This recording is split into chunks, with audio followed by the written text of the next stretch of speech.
Magandang araw mga ate at mga kuya. Ang ibabahagi ko lang ay ang aming karanasan sa St. Peter Parish.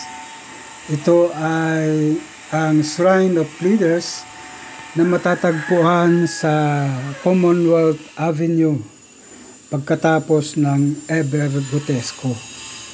Ang lugar na ito ay dedicated sa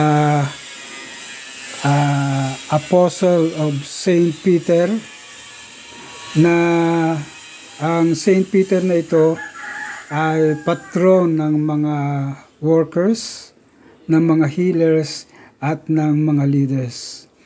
Ang St. Peter na ito ay kahawig ng St. Peter's Basilica sa Roma.